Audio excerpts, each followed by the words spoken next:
बहू और बेटी।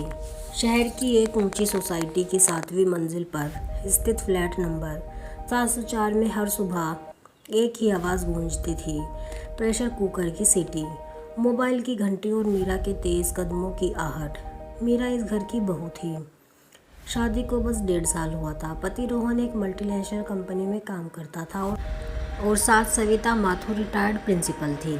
बाहर से देखने पर सब कुछ परफेक्ट लगता था, पर इस घर की दीवारों के भीतर एक अजीब सी ठंडक थी। मीरा दिन रात घर संभालती, ऑफिस जाती, सबका ख्याल रखती, फिर भी सविता जी के चेहरे पर शायद ही कभी संतोष दिखाई देता।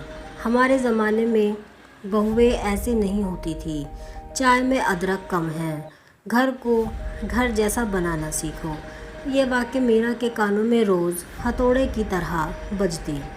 मीरा चुप रहती क्योंकि उसे सिखाया गया था, बहू बनकर आई हो, बेटी नहीं। रोहन अक्सर कहता, माँ की उम्र हो रही है, एडजस्ट कर लो। मीरा मुस्कुरा देती, पर रात को तकिए में अपना दर्द छुपाकर रो लेती। एक शाम सविता जी बाथरूम में फिसल गई। ज़ोर की आवाज़ आई। मीरा सबसे पहले दौड़ी, दरवाज़ा तोड़ा, उन्हें संभाला, अपने दुपट्टे से खून रोका और बिना समय गंवाए एम्बुलेंस बुला ली। अस्पताल में घंटों तक वह बाहर बैठी कांपती रही। हाथ में अब भी सविता जी की ठंडी उंगलियों का एहसास था। ऑपरेशन सफल रहा, पर डॉक्टर ने कहा इन्हें कुछ दिन होश नहीं आएगा, ब्रेन में हल्की इंजरी है। रोहन ऑफिस के काम से बाहर गया हुआ था।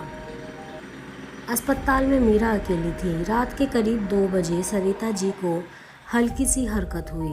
मीरा तुरंत पास गई।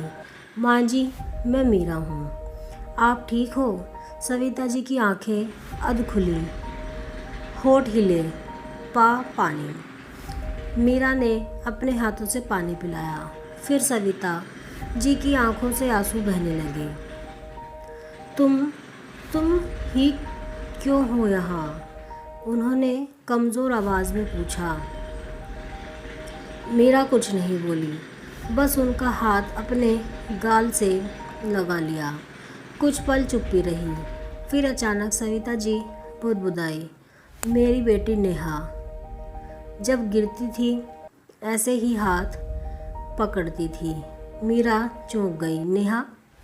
उसने पहली बार यह नाम सुना था। सविता जी की सांस तेज़ हो गई। शायद बेहोशी और होश के बीच उनका दिल खुल रहा था। वो शहर में नौकरी के बहाने मुझे छोड़ गई। कहती थी माँ बहुत रोकती हैं। आज 5 साल हो गए, एक बार भी फ़ोन नहीं किया। मीरा की आंखें भर आई। जब तुम इस घर में आई, मैं हर बार नेहा को तुम में ढूंढती थी, पर तुम बहू थी और बहू से माँ उम्मीद करती है। बेटी से प्यार। उनकी आवाज़ टूट गई। मीरा ने धीरे से कहा, माँ, अगर आज आपकी बेटी यहाँ होती तो क्या वो भी आपको ऐसे ही छोड़ देती?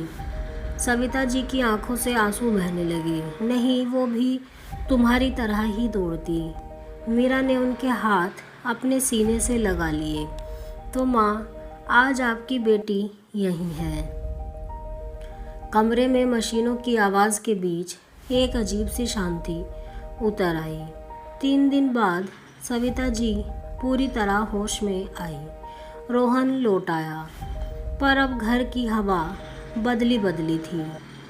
पहली सुबह जब मीरा चाय लेकर आई, सविता जी ने कप नहीं पकड़ा, उन्होंने मीरा का हाथ पकड़ा। बहू नहीं, बेटी बनकर पिलाओ। मीरा की आंखों से आंसू गिर पड़े। उस दिन के बाद शिकायतों की जगह सवाल बदल गए। थक गई होंगी। ऑफिस में दिन कैसा गया?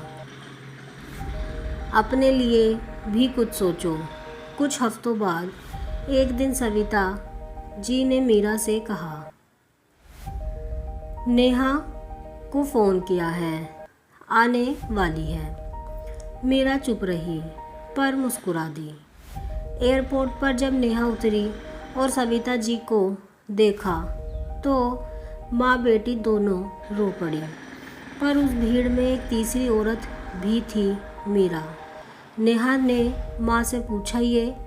सविता जी ने उसका हाथ मीरा के हाथ में रख दिया। ये मेरी बहू है, पर उससे पहले मेरी बेटी है, जिसने मुझे मेरी बेटी होने का मतलब फिर से सिखाया। मीरा की आंखों में आंसू थे, पर इस बार दर्द के नहीं, अपनापन के।